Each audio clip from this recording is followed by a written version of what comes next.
For more than 400 years, one question has haunted American history. How does an entire colony vanish? Houses, families, supplies, without leaving a single trace? Today, we're uncovering one of the oldest and most baffling mysteries on this continent, the lost colony of Roanoke, and the secret that may have been hiding in plain sight all along. From a single carved word on a tree, to clues overlooked for centuries, to new theories that challenge everything we thought we knew. This story is far stranger and far deeper than the textbooks ever told us.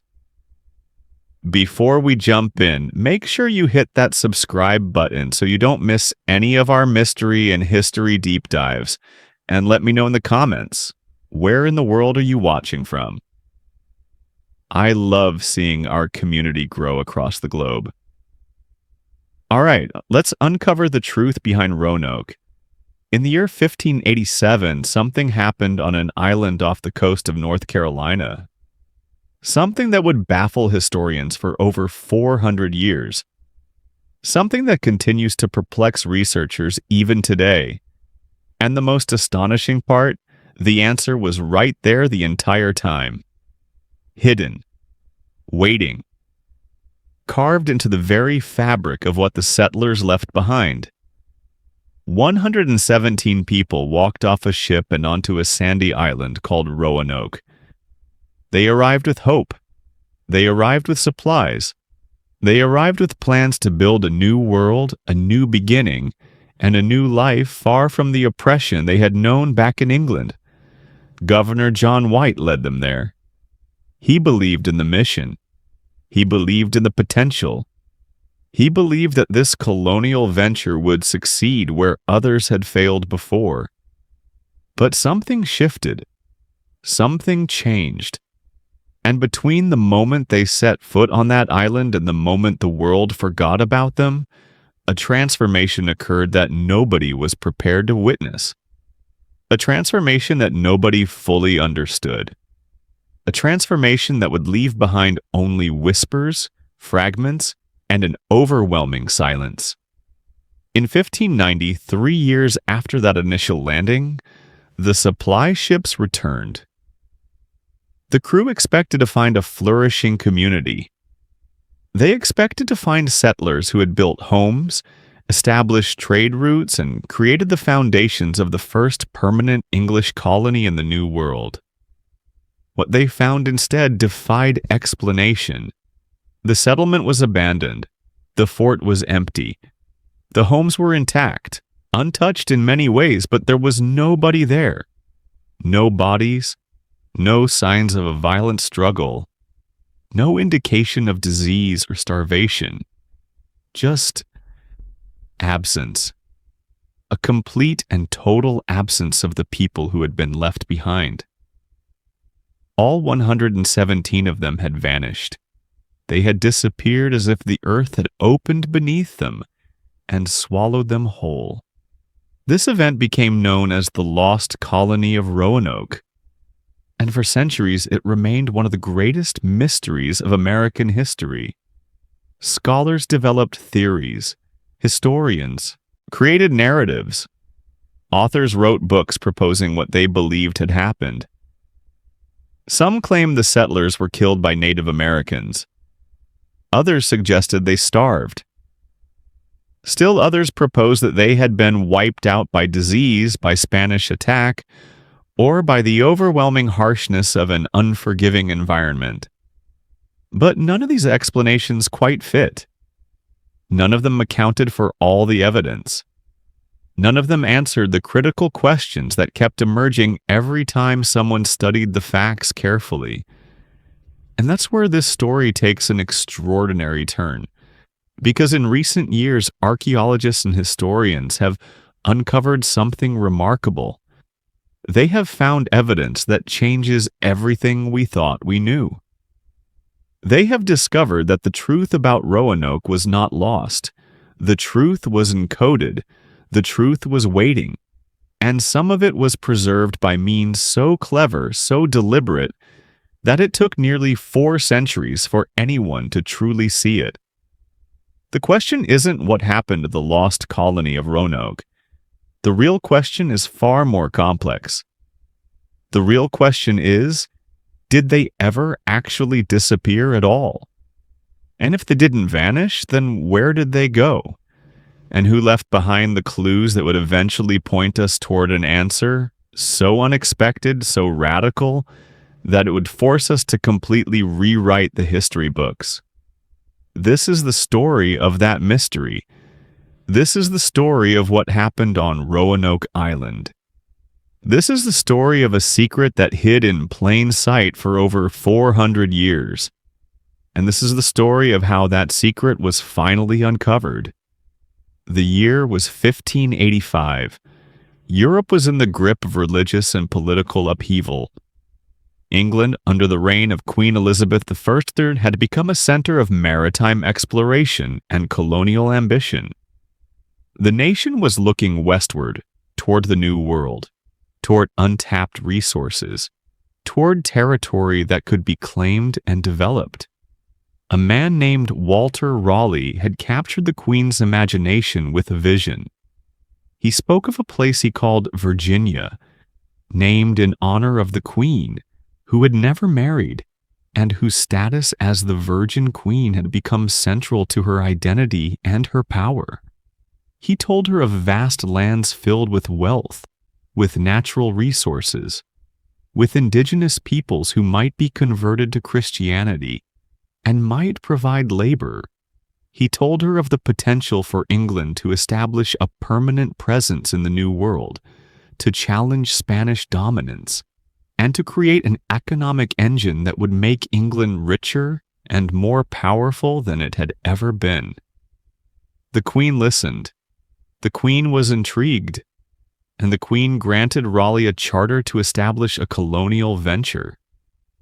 This was not a small undertaking. This was not a minor expedition. This was a massive commitment of resources, of capital, and of human life. Raleigh began organizing. He began recruiting. He began planning what would become the first serious English attempt at colonization in North America. The first expedition departed in 1585 under the command of Ralph Lane. Lane was a military man, experienced in leadership, experienced in dealing with conflict, and experienced in taking calculated risks. He brought with him approximately 100 men to establish a foothold on Roanoke Island. They constructed a fort. They established relationships with the local Croatoan nation. They attempted to grow crops, to hunt, to fish, and to settle into the rhythms of this new environment. But survival proved more challenging than anyone had anticipated. The colony struggled. The food supplies were insufficient. The relationships with indigenous peoples became strained. Disease appeared. Conflicts emerged. By 1586, just a year after the initial landing, the colonists had become deeply discouraged. When a supply ship arrived and offered them passage back to England, they accepted. They abandoned the colony. They returned home. This first attempt had failed, but Walter Raleigh was not a man to give up easily.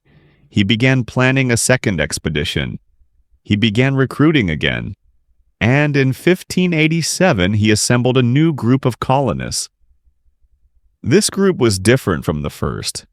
It included not just soldiers and adventurers, but families. It included women. It included children. It included people who intended to stay, to establish a permanent settlement, and to build a true community on Roanoke Island. The leader of this second expedition was John White, a man whose name would become forever linked to the mystery of the lost colony.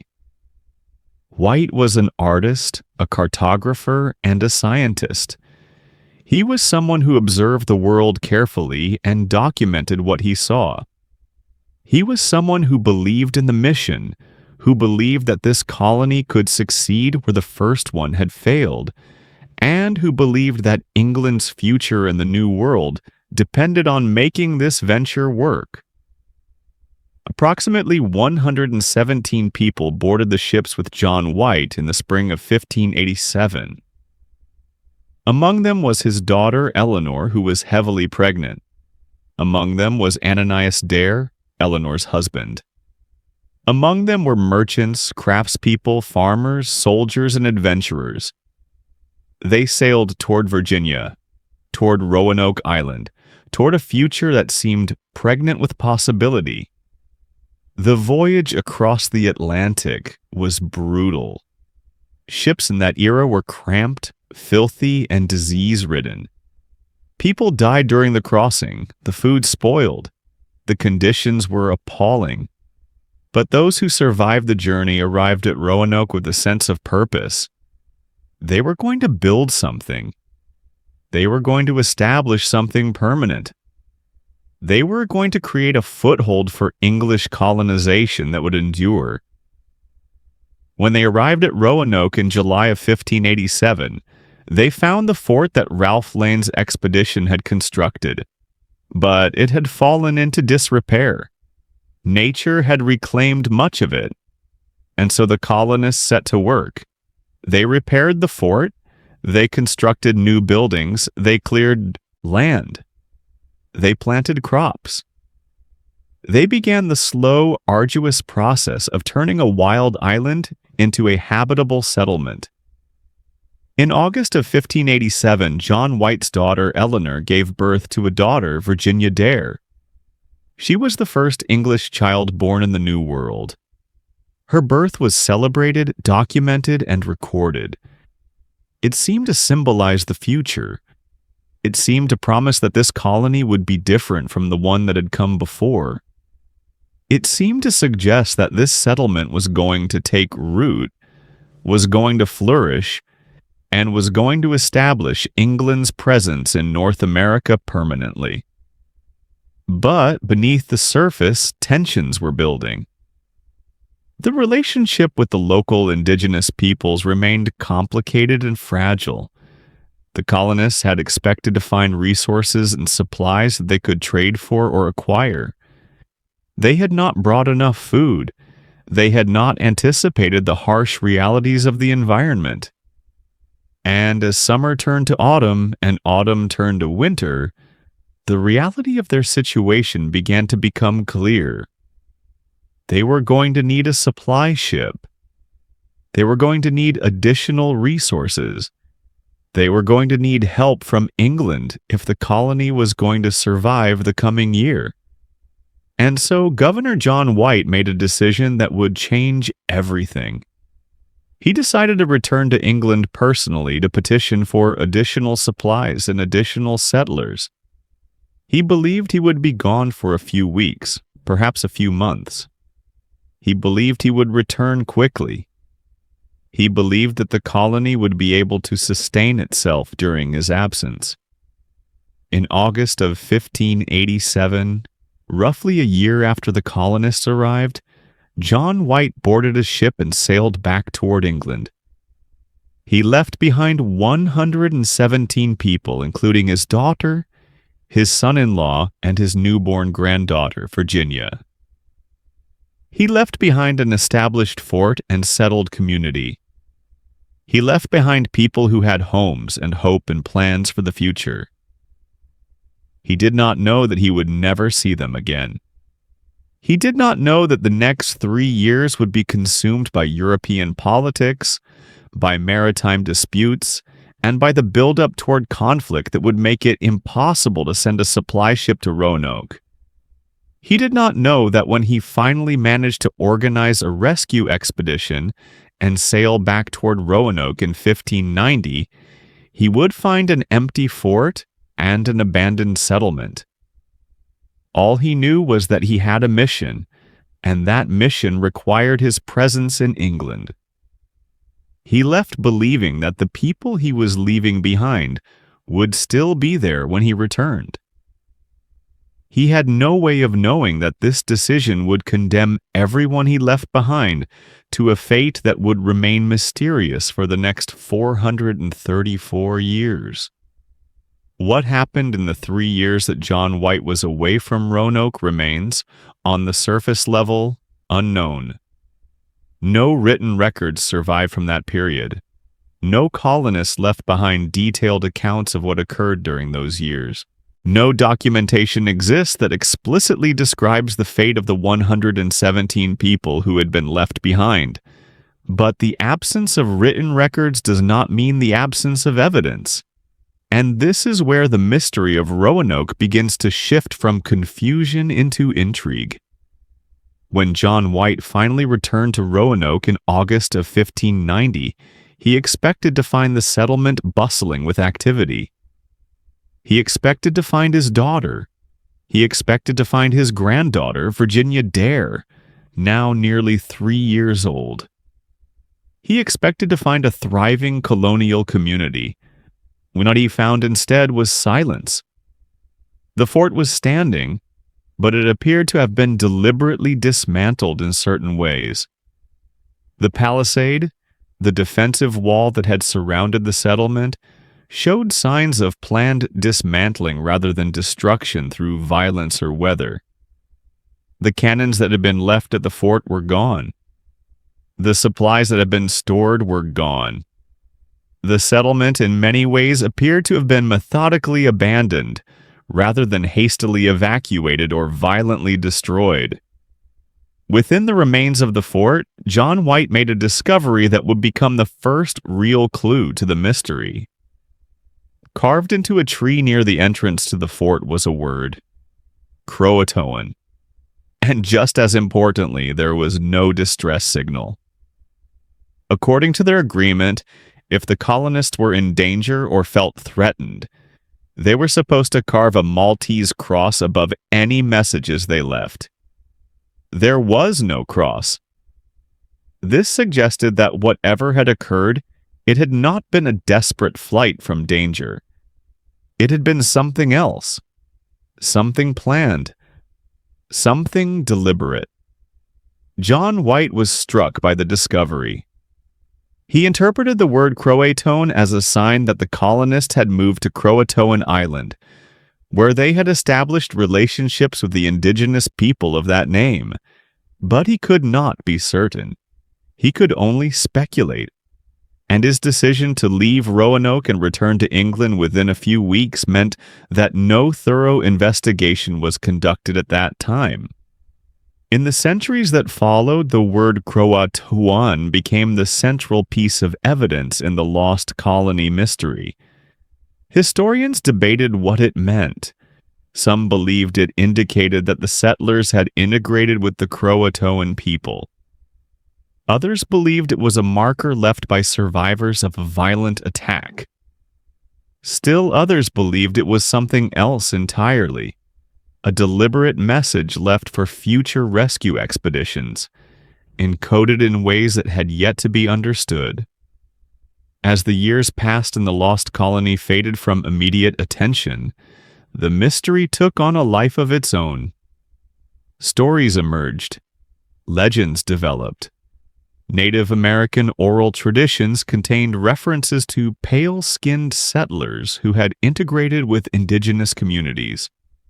Some families in North Carolina claimed to be descendants of the lost colonists. Some historians conducted research and analysis trying to determine what had happened. But the core mystery remained unsolved.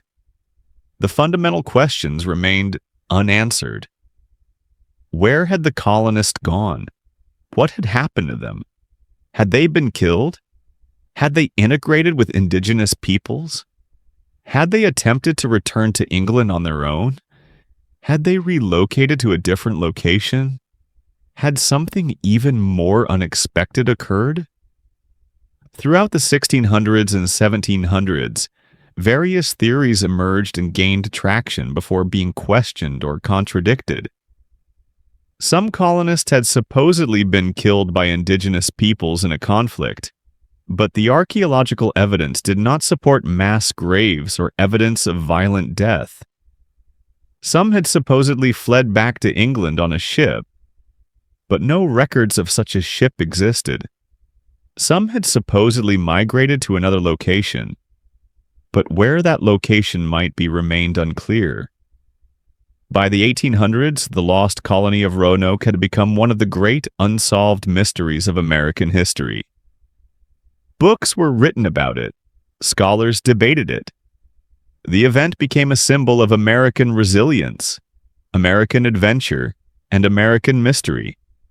The settlers became legendary figures, their fate forever unknown, their story forever incomplete. But something important was happening during this entire period.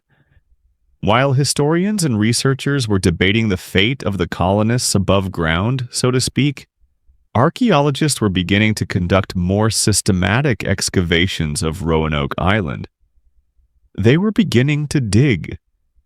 They were beginning to uncover physical artifacts. They were beginning to find evidence that had been buried literally beneath the surface for centuries.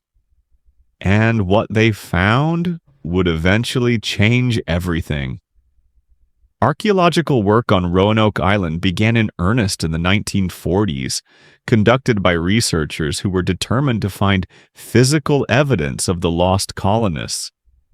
These early digs were groundbreaking in their methodology and systematic in their approach. They uncovered artifacts from the colonial period: pottery, tools, nails, personal items that had been left behind or lost during the time of habitation. But the excavations also raised more questions than they answered. The artifacts suggested habitation. They suggested that people had lived at the fort. They suggested that life had occurred there. Daily life, ordinary life, the mundane routines of people building a settlement. But the artifacts did not explain what had happened to the people themselves. The artifacts did not reveal the fate of the colonists. Throughout the 1950s and 1960s, more refined archaeological techniques were developed and applied to Roanoke. Researchers used more sophisticated methods to analyze soil compositions, to identify the precise dates of different settlement layers, and to determine which artifacts were associated with the 1587 settlement, and which might have come from other time periods or other groups of people. One crucial discovery emerged during this period: evidence that the fort at Roanoke had been occupied for a longer period than previously believed. The colonists had not abandoned it immediately, and they had not fled in panic. The occupation appeared to have continued well beyond the initial 2 or 3 years that some historians had suggested. This meant that the colonists had managed to sustain themselves for a considerably longer period of time than conventional theories had proposed. But if the colonists had remained at Roanoke for a longer period, then the question became even more puzzling. If they had been able to maintain the settlement for years after John White's departure, then what eventually caused them to leave? What drove them away? What changed? In 1998, a major research initiative called the First Colony Foundation was established with the specific mission of solving the lost colony mystery. Using the most advanced archaeological and analytical techniques available in the modern era, researchers began what would become the most comprehensive investigation of Roanoke ever conducted. They excavated more systematically. They analyzed artifacts more carefully. They dated materials with greater precision. They consulted historical records with more rigor. And they began to develop a picture of what had actually happened at Roanoke that was significantly different from the conventional narratives that had dominated historical discussion for centuries. One of the crucial discoveries involved the analysis of tree rings, a technique called dendrochronology. By examining the patterns of growth rings in trees that had been growing during the colonial period and in the decades that followed, researchers could determine drought patterns. And what they discovered was startling. Roanoke Island had been struck by a severe multi-year drought during the period when the colonists were present. Beginning around 1587, the very year the colonists arrived, and continuing through 1589, Roanoke Island experienced one of the most severe droughts in that region's history. For 3 years, rainfall was significantly below normal. This would have had catastrophic consequences for agriculture. This would have meant that the crops the colonists tried to grow would have failed. This would have meant that the food supplies they were attempting to build would have been depleted. This would have meant that the colony was facing starvation. But the drought was only part of the picture. The archaeological record suggested that the colonists had adapted. They had shifted their diet. They had begun eating more shellfish, more fish, more of the resources that could be gathered from the ocean and from the marshes. They had reduced their dependence on agriculture and had adapted to the available resources. This suggested something remarkable. The colonists had not simply been passive victims of their circumstances. They had not simply given up and died. They had actively adapted, changed their strategies, and managed to survive even under extremely challenging conditions. But if they had managed to survive the drought, if they had managed to adapt to the environment, if they had managed to continue living at Roanoke for years after John White's departure, then the original question returned with even greater force. Where did they go? Why did they leave? What compelled them to abandon the settlement? And then, in the early 2000s, researchers analyzing artifacts from the fort made a discovery that would eventually point toward a revolutionary conclusion. They found evidence of interaction between the colonists and the Powhatan people, a powerful indigenous confederation led by a paramount chief named Powhatan. This was significant because it had been assumed for centuries that the colonists' primary relationships had been with the Croatoan people, a smaller, less centralized group.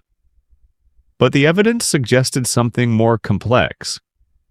It suggested that the colonists may have had contact, perhaps even peaceful relations with the Powhatan.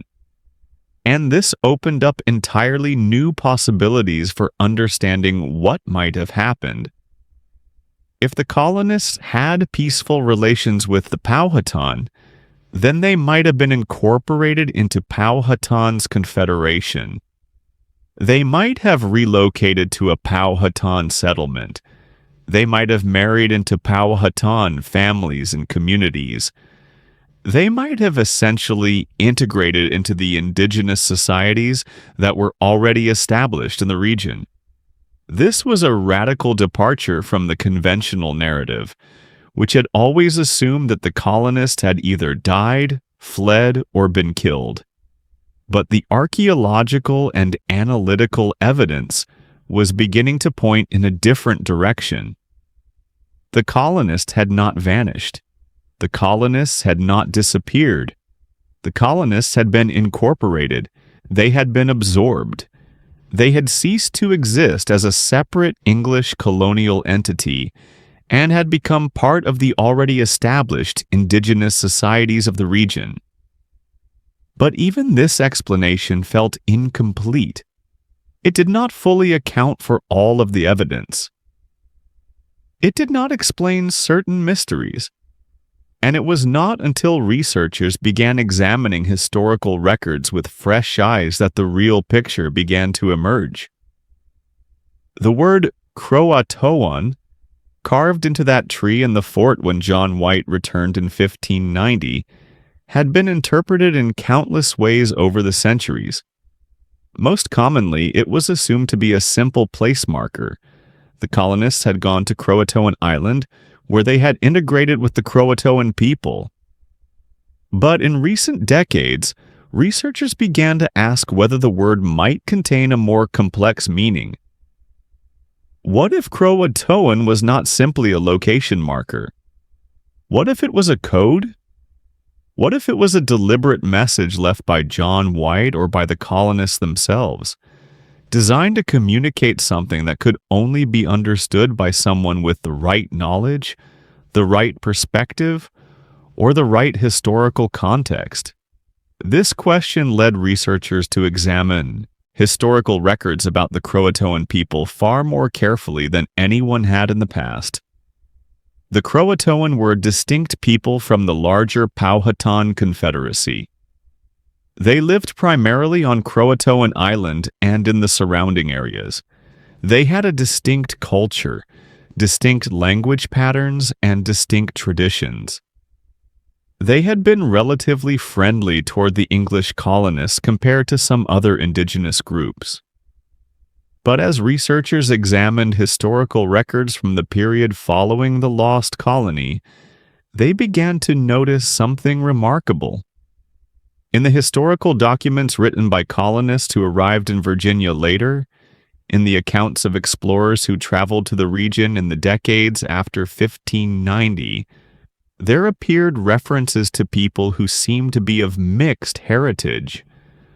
There were references to indigenous people who had pale skin. There were references to indigenous communities that seemed to have unusual cultural practices that appeared to be influenced by European traditions. One particularly intriguing reference came from a colonist named John Rolfe, who was famous for bringing tobacco cultivation to Virginia. In his writings, Rolfe mentioned encountering indigenous people who seemed to have English surnames or English-influenced names. He noted that some indigenous communities seemed to practice customs that appeared European in origin.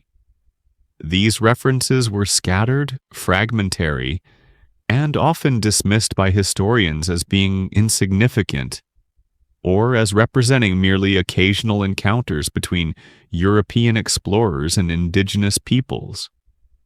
But what if they represented something else?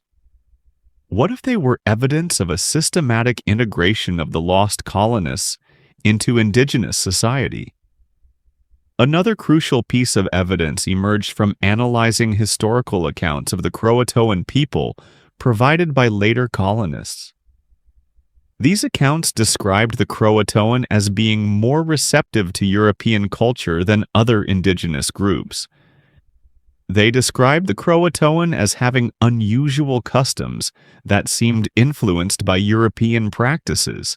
They described the Croatoan as being positioned in a unique role within the broader indigenous political landscape.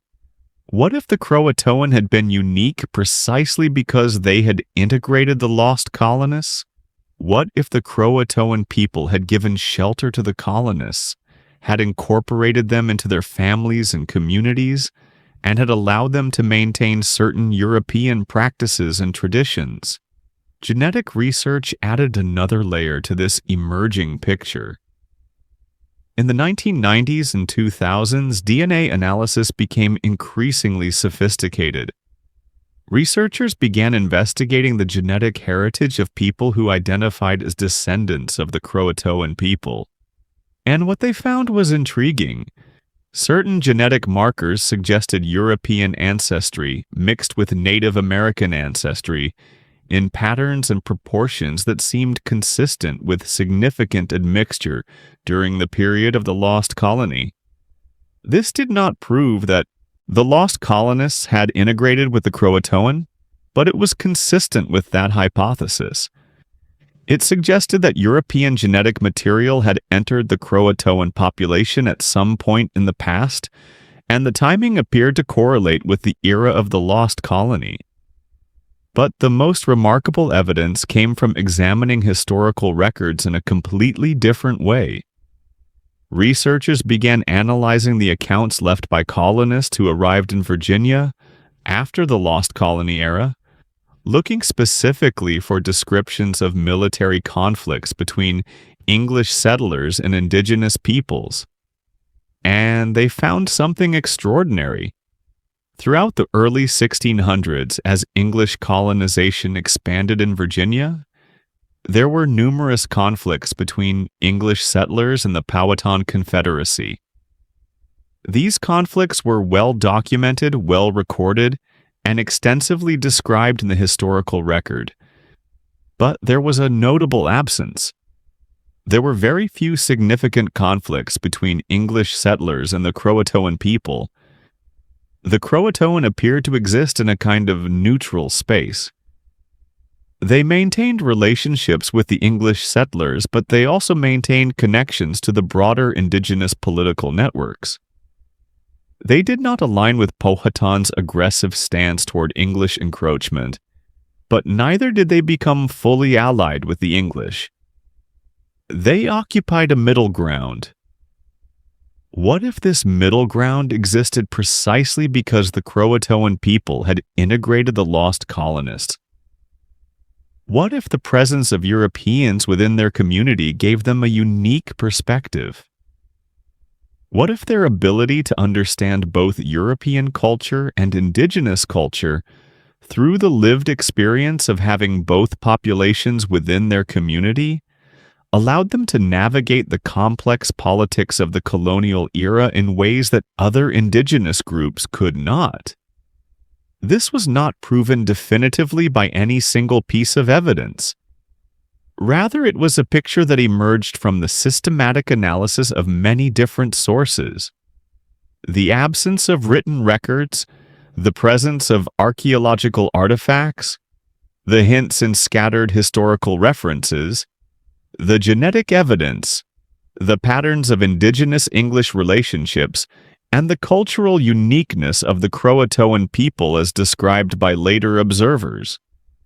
What appeared to be a lost colony, a vanished population, might have actually been a successful adaptation. The colonists had not died.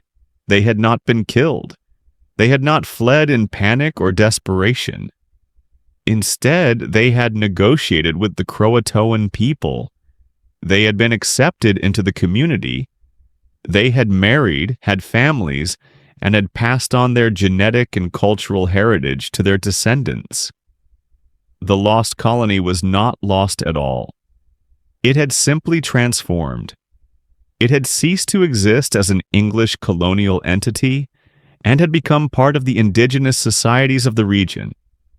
The colonists had become Croatoan, and the Croatoan had become, in part, a people of mixed heritage. But this explanation, while intriguing and supported by multiple lines of evidence, still felt incomplete. It did not account for everything. It did not address certain mysteries that still remained. And it was not until researchers examined one final crucial set of evidence that the complete picture became clear.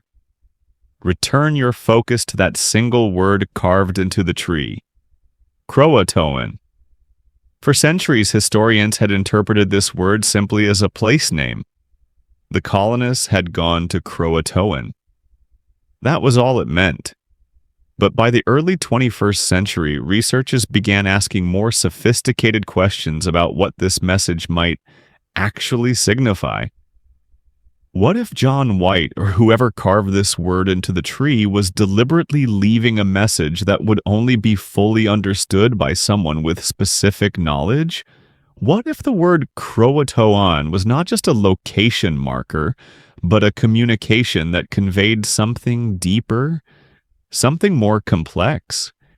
Historical analysis revealed that there was indeed a communication system in place. Before John White left Roanoke in 1587, he had explicitly agreed with the colonists on a system for leaving messages. If the colonists needed to relocate, they were to carve the name of their destination into a tree. If they were fleeing danger, they were to carve a Maltese cross above the message to serve as a distress signal. If they were simply relocating as planned, They could carve their destination without the cross. The presence of the word Croatoan without a Maltese cross thus conveyed a specific message. The colonists had deliberately relocated to Croatoan. They had done so in an organized, planned manner, not in a desperate flight from danger. They had left the message consciously, intentionally, knowing that John White would someday return to Roanoke and would see it. But this message conveyed more than just a location. It conveyed a status update. It conveyed that the colonists had survived. It conveyed that they had made a deliberate decision about their future.